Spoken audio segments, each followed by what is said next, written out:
خير الخلق كلهم مولاي صل وسلم دائما أبدا على حبيبك خير الخلق كلهم. The day of judgment, inna zunnu illa zannan wa ma nahnu bimustaqinin. This might be so. And the hereafter, wa ma nahnu bimustaqinin. We do feel that these things are true. Do feel. But it is our feeling. We don't have the conviction. Oh Muhammad, whatever you are saying seems to be correct. Seems to be correct. But we don't have the yaqeen, the conviction. And without that conviction, you can do nothing. One is the attestation with tongue. And the other one is the attestation of your ruh, your spirit, your heart, that this is haqq, and it has come from the same source from which my ruh has come. Then you get conviction.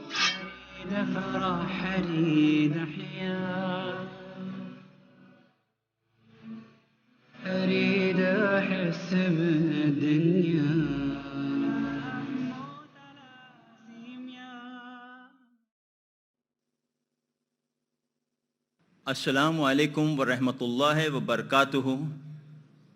On behalf of the Islamic Research Foundation, it is my humble pleasure to welcome our guest speaker, Dr. Israr Ahmed, as well as our eager audience to today's public talk on the topic, Duties of a True Momin. I, Dr. Muhammad Naik, am your host and coordinator for this morning's program. Dr. Israr Ahmed is a leading scholar, orator, and a thinker on Islam in the world today. Being very eloquent in Urdu, as most of you all would be knowing, he is also very proficient in English. He was born in April 1932 in Hisar, Haryana, India. He gave up his medical practice in 1970, and since then he has devoted himself entirely for the study and the teaching of the wisdom of the Quran. Dr. Israr Ahmed believes in a dynamic and revolutionary concept of Islam, and in this he has been greatly influenced by Allama Iqbal, Maulana Abul Kalam Azad, and Maulana Abul Ala Maududi. In 1972, he founded the Markaz-e-Anjuman Khuddamul Quran to disseminate and propagate the knowledge and wisdom of the Holy Quran. In 1975, he founded the Tanzeem-e-Islami for establishing Deen through a truly revolutionary process derived from the seerah of the Prophet Muhammad sallallahu alaihi wasallam. On behalf of the Islamic Research Foundation, may I welcome and call upon our guest speaker, Dr. Israr Ahmed, to present his public talk in English on Duties of a True Momin. Dr. Israr Ahmed. نحمده ونصلي على رسوله الكريم أما بعد فقد قال الله تبارك وتعالى كما ورد في سورة النساء يا أيها الذين آمنوا بالله ورسوله والكتاب الذي نزل على رسوله والكتاب الذي أنزل من قبل وقال جل وعلا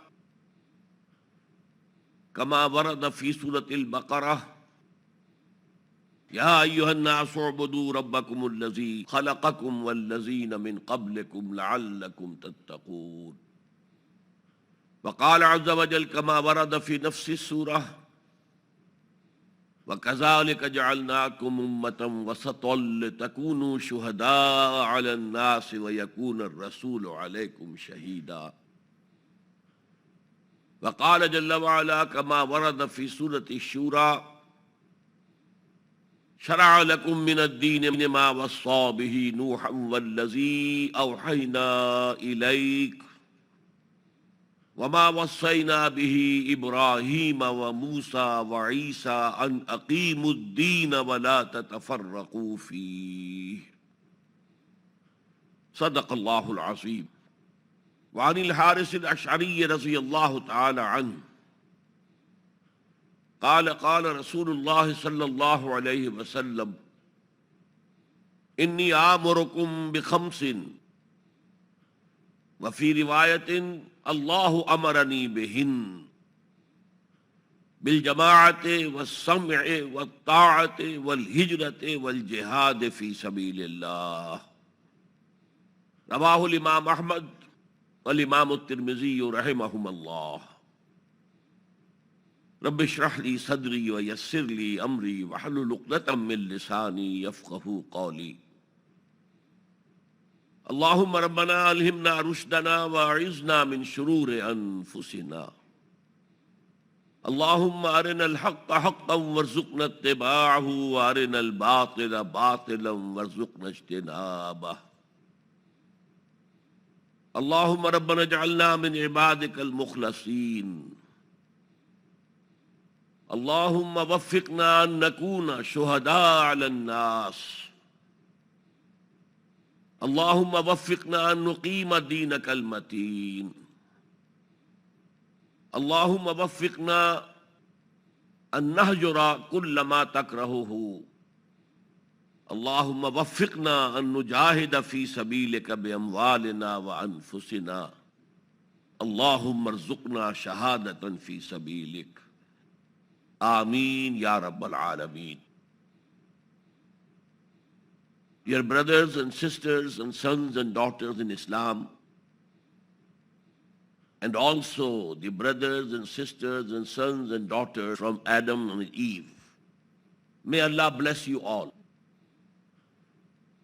As you know, the topic of my speech or presentation this morning is a comprehensive view of the duties of a Muslim. As regards the importance of this subject, a simile or an example will suffice. Imagine you employ a person and you tell the employee, these are your 10 duties, you have to perform them daily. Now, by some accident, somehow, he forgets 7 duties and remembers only 3. So, although he might be very sincere, very hard-working, but all his performance will be regarding the 3 duties that he has remembered. Regarding the rest of the 7 duties, his performance will be 0, nil. So, in the eyes of the employer, will he be a successful employee? So, in the same way, if we don't know all the duties that Allah subhanahu wa ta'ala has put on our shoulders, and know only some of them, and we are performing them, fulfilling them with top sincerity and hard work, we are running the risk of being declared on the day of judgment as unsuccessful. Now, with this introduction of the subject, let me give you another example. You should have that in your mind. It will make my subject very easy to understand for you and very easy to explain by me. Imagine a 3-storied building. On the ground floor, there are only 4 pillars, nothing else. Today you have this, that the ground floor remains open for parking. 4 pillars are there. But underneath the pillars, there is the foundation. And this foundation also consists of 2 parts. The real foundation is underneath, below the ground level. It cannot be seen, it is invisible. But a part of it is above the ground level. We call it plinth. That is also a part of the foundation. Now on this foundation rests the 4 pillars. And then comes first roof. Above this first roof, the pillars are continuing, but they are not visible because walls have been constructed. But we know that the load of the other stories is being transmitted to the foundation through the same pillars. Then there is the second roof, and in the same way there is a third roof. Starting from below, the real foundation, below the ground level, invisible. Then the plinth, that is visible, part of the foundation. Then the 4 pillars, then the first roof, then the second roof, then the third roof. Now who is a Muslim? Legally a Muslim is one who testifies that there is no God except Allah. He is alone. وحده لا شريك له.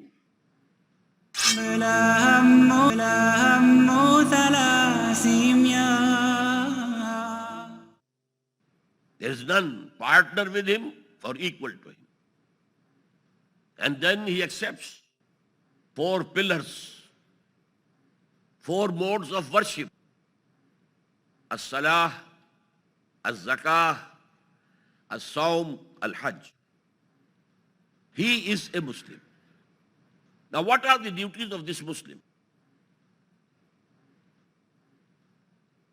The first duty and the foremost duty and the most important duty on which depend all the other duties, that is to have real Iman, to have the real foundation of Iman in his heart. The Iman should reach the level of personal conviction, not only a verbal attestation. No. Verbal attestation makes you a Muslim. You are not a Mu'min. Until the real faith, the real belief reaches a level of conviction and enters your heart. So the first duty is, Ya ayyuhallazina amanu, aminu. Now these are 2 imans. Ya ayyuhallazina amanu. Who are being addressed? Who claim to be Mu'mins, who have passed the first test of verbal attestation, testimony. Ashhadu an la ilaha illallah, wahdahu la sharika lah, wa ashhadu anna Muhammadan abduhu wa rasuluh. But verbal testimony is something else, and real conviction is something else. There is a world of difference between the 2. Unless you have that real faith, the burning faith, the living faith, reaching the level of personal conviction, you can't build the upper structure of the building. You need a very firm foundation underneath. And just as the foundation is not visible, this real faith, this burning faith, this living faith, the faith to the level of conviction is invisible. Only the part of it, verbal attestation, is visible. Now how to get that Iman? It's a practical question. There are 3 ways of getting real faith. Number 1, very easy. Keep the company of those who have real faith, who have conviction. Iman will flow from their hearts to yours. Just as if you are sitting in front of a furnace, heat will reach you without any effort on your part. It's the natural phenomenon. So in Surah Tawbah, Allah says, Ya ayyuhallazina amanu kunu ma'as sadiqeen. Keep the ma'iyyat, keep the company of those who are true mu'mins. This way, that true iman will flow as a natural phenomenon from their hearts to your hearts. But this iman will have no intellectual dimension, no understanding. You are getting the heat, but you don't know how it is coming. Only a scientist knows it. So without understanding iman, you will have blind faith, you may call it. And I am not using this word to degrade that blind faith. Blind faith is very powerful. People are ready to lay down their lives on the basis of blind faith. The second method of getting this iman is practicing of Islam. Establish the 5 prayers daily. Paying the obligatory charity, the zakah, regularly. And adding to it additional sadaqat, additional charity. And then observing fasting during the month of Ramadan. And then performing Hajj, if he is capable of doing it. This practice on this Islam, this is Islam. So practice of Islam will also result in an iman in the heart. But to have a faith with an intellectual dimension, a faith with understanding, the only source is Quran. Read it, understand it. And understand it directly, not through the interpretation of a translator or the help of some mufassir. Directly. Learn Arabic language. And let the Quran go to your heart without any hindrance. If you are reading Quran, then you are looking to the translation, and then you know there is some number 1, there is an explanation at number 1, then you go there. Well, this is interrupted process. And secondly, when you are reading a translation, you have a second-hand knowledge of Quran. It's not your first-hand knowledge. This translation can give you some contents of those ayat which you have recited with translation. But it cannot inspire you. Inspiration comes only when Quran comes and descends. According to Allama Iqbal saying, Tere zamir pe jab tak na ho nuzul-e kitab. It should directly descend on your heart. Tere zamir pe jab tak na ho nuzul-e kitab, girah kusha hai na razi na sahib-e kashaf. Neither the Tafsir-e-Kabir of Imam Razi will be helpful to you, nor the great tafsir of Imam Zamakhshari, the Kashaf, that will be helpful to you. No. Read Quran directly and dive deep into the meanings of Quran, not a superficial study. And then, let me use a simile. The ruh within you, which is of divine origin, it dances to the tune of Quran.